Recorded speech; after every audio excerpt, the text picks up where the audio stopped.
ان وہ آیات لائیں گے جو احکام شریعت پر مشتمل ہیں، ٹھیک ہے۔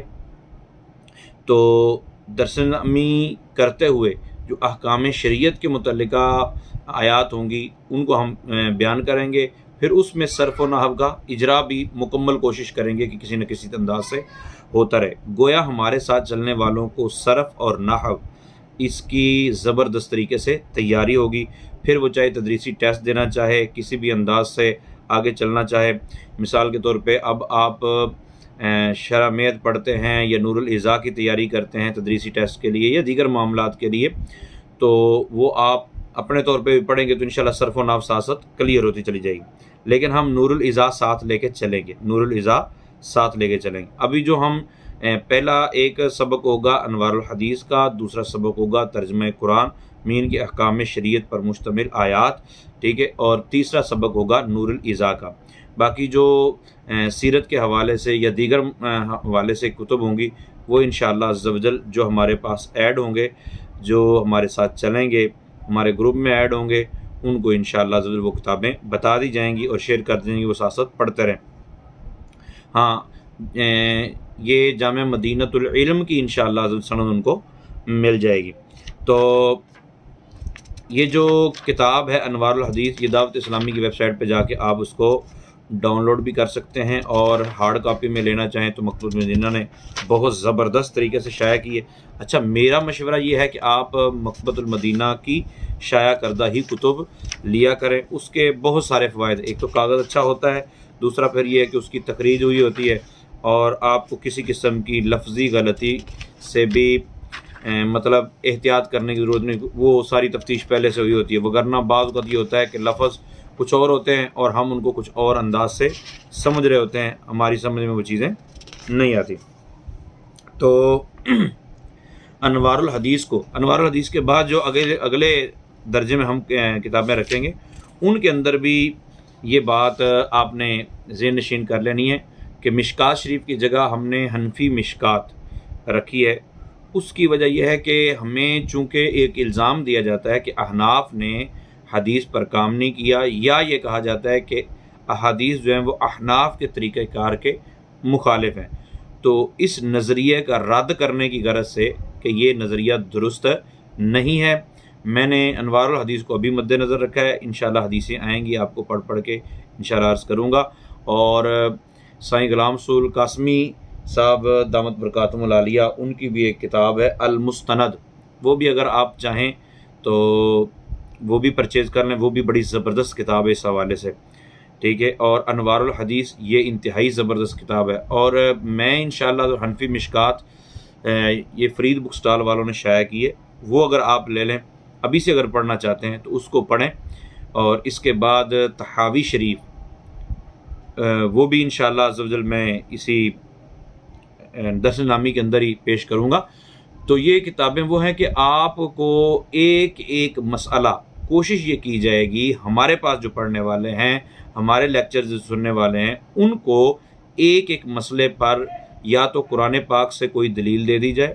یا حدیث پاک سے کوئی دلیل دے دی جائے، یا کم از کم پھر یہ ہو کہ مقیس علیہ پیش کر دیا جائے کہ قرآن پاک کی اس آیت میں یہ حکم موجود ہے، اور وہی حکم کسی نہ کسی علت کی بنا پر احناف نے، یعنی سیدنا امام اعظم ابو حنیفہ رحمۃ اللہ تعالیٰ علیہ، یا ہمارے فقہا جنہوں نے زندگیاں وقف کر رکھی ہیں، انہوں نے یہی حکم اس بات کے لیے ثابت کیے۔ تو مطلب آپ کے پاس قرآن و حدیث کے دلائل ہوں گے انشاءاللہ عز و جل، اگر آپ یہ لیکچرز سنتے رہتے ہیں۔ ان کی لیکچر سننے کی یا ہمارے گروپ میں ایڈ ہونے کی یہ ریگولر ہونا شرط ہے، باقی فیس کی کسی قسم کی کوئی پرابلم نہیں ہے۔ اچھا، یہ تو تھا کہ درس نامی آپ کر رہے ہیں اور ساتھ ساتھ یہ سلسلے چلتے رہیں گے۔ اس حوالے سے ایک اور بات میں عرض کر دوں جو آپ نے بالخصوص مد نظر رکھنی ہے، وہ یہ ہے کہ آپ مدنی چینل دیکھتے رہیں، مدنی چینل دیکھتے رہیں، بچوں کو دکھاتے رہیں، ہفتہ بروز ہفتہ عشاء کی نماز کے بعد جو مدنی مذاکرہ ہوتا ہے اس کو تو پرماننٹ اپنی زندگی میں لازم کر لیں، ٹھیک ہے۔ علم دین کا خزانہ آپ کے ہاتھ آئے گا۔ دوسرا یہ ہے کہ ہر جمعرات کو ایک رسالہ، ہر ہفتے ایک رسالہ، بہت مختصر سا رسالہ ہوتا ہے، وہ رسالہ امیر اہل سنت دامت برکاتہم العالیہ کی طرف سے دیا جاتا ہے کہ اس کو پڑھیں، تو اس رسالے کو آپ فوراً پڑھ لیں۔ اس رسالے کو پڑھنے کا فائدہ ایک تو یہ ہوگا کہ آپ کے علم میں دین میں اضافہ ہوگا، اور دوسرا یہ ہے کہ امیر اہل سنت کی دعائیں بھی حاصل ہوں گی۔ تو اللہ تعالیٰ کے ولی کے پاس جا کے کوشش کر کے تعاون کر کے، بلکہ بعض پیروں کے پاس تو نظر نیاز پیش کرنی پڑتی ہے دعا کروانے کے لیے، تو امیر اہل سنت ہمارے علم دین میں اضافہ کرنے کی غرض سے ہمیں ہی سمجھانے کے لیے رسالہ بھی دیتے ہیں کہ رسالہ پڑھ لو، اور پھر اوپر سے ہمارے لیے دعائیں بھی کرتے ہیں۔ تو اللہ تعالیٰ کی بارگاہ میں دعا ہے اللہ تعالیٰ ہم سب کو بہترین انداز سے علم دین سیکھنے کی توفیق عطا فرمائے۔ یاد رکھیے قرآن پاک، یہ کچھ چیزیں ایسی ہیں کہ لوگ قرآن پاک کو ہی مانتے ہیں، باقی حدیثوں کا انکار کرتے ہیں، کیونکہ یہ بڑے عرصے سے ایک سلسلہ چلا تھا۔ سب سے پہلے اس امت کو بگاڑنے کے لیے جو انداز اپنایا گیا وہ یہ تھا کہ بھائی ساری حدیثیں نہیں، بلکہ حدیثوں سے بھی پہلے کہتے تھے کہ ہم تو قرآن و حدیث کو مانتے۔ جیسے سب سے پہلا جو فتنہ اٹھا وہ یہ اٹھا کہ ہم تو بھائی قرآن و حدیث کو مانتے ہیں، ہم کسی فقی کے قول کو نہیں مانتے، ہم تو کسی فقہ والے کی بات کو نہیں مانتے، ہم فقہ کی کتاب کی بات نہیں۔ حالانکہ فقہاء نے بھی جو کچھ لکھا ہے وہ قرآن و حدیث سے جو سمجھا ہے وہی لکھا ہے، اور قرآن و حدیث سے سمجھ کر یہ سب نے لکھا ہے، کسی ایک مسلک نے نہیں لکھا، سب نے لکھا ہے، لیکن ایک خاص طریقہ کار کے مطابق، خاص طریقہ واردات کے مطابق یہ انداز اپنایا گیا کہ بھئی صرف قرآن و حدیث کی مانیں گے، باقی کسی کی نہیں مانیں گے۔ پھر جب یہ سلسلہ پروان چڑھا اور لوگ گمراہی کا شکار ہونے لگے تو اگلا پینترا جو بدلا گیا وہ یہ تھا کہ بھئی قرآن اور صحیح حدیث کو مانیں گے، حالانکہ ضعیف حدیث بھی فضائل اعمال میں معتبر ہوتی ہے، ٹھیک ہے۔ پھر انہوں نے کہا جی ہم جی قرآن اور سیاستہ کو مانیں گے، باقی حدیث کی کتابیں بھی گئیں۔ پھر کہنے لگے جی سیاستہ میں بھی صحیح حدیث اس کو ہم مانیں گے، ہر حدیث کو ماننا ضروری تھوڑا ہی ہے۔ تو بخاری اور مسلم کے علاوہ باقی ساری کتابوں کو دو دو حصوں میں ڈیوائیڈ کر دیا گیا۔ پھر یہ لوگ چلے اور فتنہ یوں پھیلنے لگا کہ بھائی قرآن، بخاری اور مسلم بس، باقی ساری کتابیں کوئی ضروری نہیں ان کو ماننا، اتھینٹک یہی کتابیں۔ اس کے بعد کہنے لگے کہ نہیں ہم تو بھائی قرآن اور بخاری کو مانیں گے۔ اب سلسلہ عام جو ہو چکا ہے وہ یہ ہے کہ ہم قرآن کو مانتے ہیں، باقی کسی چیز کے بارے میں کوئی گارنٹی نہیں ہے، کیونکہ قرآن کی حفاظت کا ذمہ لیا اللہ تعالیٰ نے، باقی چیزوں کی حفاظت کا ذمہ اللہ نے نہیں لیا، تو وہ تو چیزیں بدلتی رہتی ہیں۔ پھر کبھی اس حدیث کو پیش کرتے ہیں، یہ حدیث اس طرح ہے، اگلے والی حدیث یوں ہے، اس حدیث میں یوں ہے، تو اس حدیث میں یوں، حالانکہ ان میں مطابقت ہو سکتی ہے، مختلف زاویوں سے آپ دیکھیں گے تو آپ اس کے اندر مطابقت بالکل کر پائیں گے۔ ایک روایت میں نبی پاک صلی اللہ علیہ وسلم نے کھڑے ہو کر پیشاب فرمایا، دوسری روایت میں یہ کھڑے ہو کر پیشاب کرنے کو مگر منع کر دیا گیا، ٹھیک ہے۔ تو ہم نے دیکھنا ہے زاویہ کیا ہے۔ جہاں کھڑے ہو کر پیشاب کیا گیا وہاں مجبوری تھی، بیٹھنے سے کپڑوں میں جو گندگی وغیرہ ہے نیچے والی وہ لگنے کا اندیشہ ہو سکتا ہے، ٹھیک ہے۔ اور جہاں منع کر دیا گیا تو ریگولر کھڑے ہو کے کرنے سے منع کر دیا گیا، ٹھیک ہے، یہ بھی مطابقت ہو سکتی ہے۔ پھر دوسرا یہ ہے کہ رسول پاک صلی اللہ تعالیٰ علیہ وآلہ وسلم نے ایک وقت کسی چیز کے کرنے کا حکم دیا ہے، دوسرے وقت منع کر دیا ہے، تو پہلے میں کوئی اور لاجک ہوگی، دوسرے میں کوئی اور لاجک ہوگی، تو مطابقت ہو سکتی ہے۔ لیکن فتنہ یوں پھیلایا جا رہا ہے کہ نہیں بات سیدھی سیدھی ہے کہ حدیثیں ٹھیک نہیں ہیں، حدیث کی کوئی ضرورت نہیں ہے، بس قرآن بس قرآن بس قرآن۔